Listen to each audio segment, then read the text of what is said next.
In this video, we'll take a tour of the Timeline panel. This panel here is a Timeline panel. Notice, in the tab, it has the name of the composition represented in this panel. This composition is also being shown right now in the Composition panel. The Composition panel shows us the visual composite of all of these layers in the Timeline panel. Usually, when you have a Timeline panel open, you're viewing the same composition in the Composition panel, although it is possible to manipulate one timeline while looking at another composition. I'll expand the timeline a little bit by dragging on its upper edge, just so that we have some more room to see. A composition consists of layers stacked on top of one another. This stack of layers in the Timeline panel and its order determines how the layers are composited together and shown in the Composition panel. The layer on bottom is composited first, and then the layers on top are composited one on top of the other.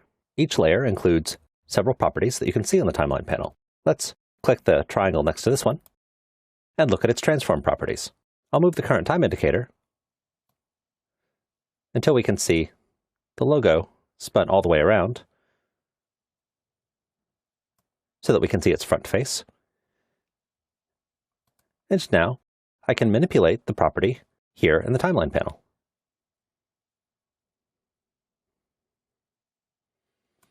I'll press Ctrl-Z to undo that change. You can also change a property by clicking the number and typing in a new value. I'll press Ctrl-Z to undo that as well. To make a layer invisible, click the eyeball switch or the visibility switch. Notice that the logo disappeared. If I click the visibility switch again, it reappears. If a layer has audio, you can click in the audio column.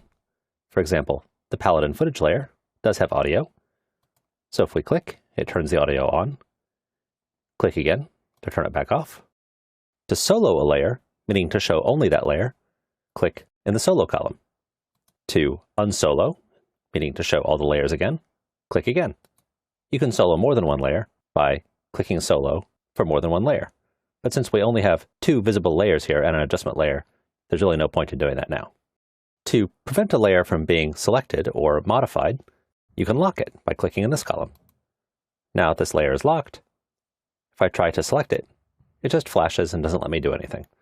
Similarly, if I were to try to select it in the Composition panel, I can't. I'll unlock the layer. If I enable animation by clicking the stopwatch, a keyframe appears here, and the keyframe navigator controls appear here. If I set another keyframe at another time by dragging the current time indicator to that time and changing the position value, I can now use these arrows to go to the next and previous keyframe. If I click this button, it will add or remove a keyframe at the current time, like so. I'll go to the previous keyframe and remove it as well. The next column over is the label column. These colored squares indicate something about the layers. For example, this aqua color indicates that this is a layer based on a video footage item. If I duplicate the layer by selecting it and pressing Ctrl-D or Command-D on macOS, I now have two layers, each with aqua labels.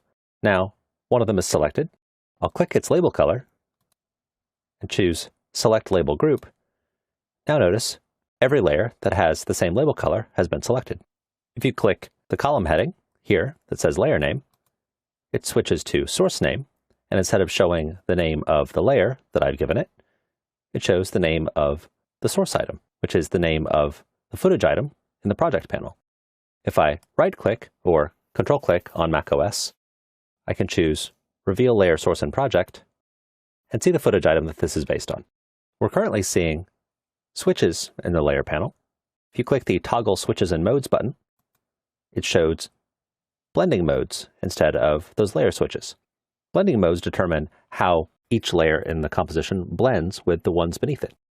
T refers to Preserve Underlying Transparency, which means that transparency information for a layer is gotten from the layers beneath it. And the Track Map menu allows you to specify a layer above from which this layer can get its alpha information or its transparency information. I'll click Toggle Switches and Modes again to go back to seeing the layer switches. If you click the Shy button, the layer is made shy, and then you can click Hide Shy Layers, and only the layers that have their Shy switch chosen are hidden. I'll click this again to show all layers, and click this again to make the layer no longer shy. The switch is the Continuously Rasterize or Collapse Transformation switch, and the switch sets the quality for the layer between draft and full quality. You can set motion blur for a layer, you can make a layer an adjustment layer, or you can make a layer a 3D layer.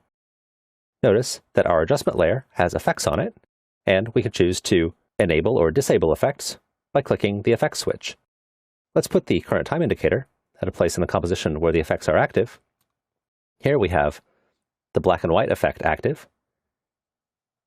If I click the effects button, the effect is deactivated. Actually, all effects on this layer are deactivated. And here we see that this is an adjustment layer. If we had any layers that were retimed, such as by having time remapping applied to them, or a frame rate conversion, then we could enable frame blending for the layers. Setting frame blending for a layer is only one step. You also have to set frame blending for the entire composition by clicking the Enables Frame Blending button. Similarly for motion blur, even if you've enabled motion blur for a layer by clicking the motion blur switch, you still have to enable motion blur for the entire composition by clicking the Enables Motion Blur for All Layers switch. I'll turn motion blur back off. If you click the Composition Mini Flowchart button, it brings up a small flowchart with which you can navigate back and forth between compositions in a composition hierarchy. We only have two compositions, one nested inside the other now, so our hierarchy is very simple. This button, the Live Update button, it's currently enabled. If Live Update is enabled, then as you are interacting with layer properties or dragging layers around, After Effects will update the image in the composition panel. But if this switch is deselected, then if you are dragging in the composition panel or manipulating properties, After Effects will wait until you're done, meaning wait until you've released the mouse before it renders the image. For example, if I move the Vector Graphics logo, notice the composition panel is updating as I drag.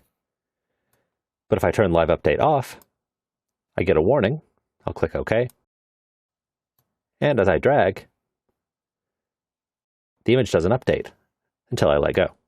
I'll turn Live Update back on. Many people, when they're experimenting with buttons in the timeline panel, accidentally turn this off and then get confused. We won't cover the other buttons in the timeline panel just now. Just notice that Brainstorm can be used for experimenting with properties, and the Graph Editor button will enable the Graph Editor instead of Layer Bar mode, like so. That's a whirlwind tour of the timeline panel. You'll be spending a lot of time in the timeline panel as you work with After Effects, and you'll very quickly become familiar with it.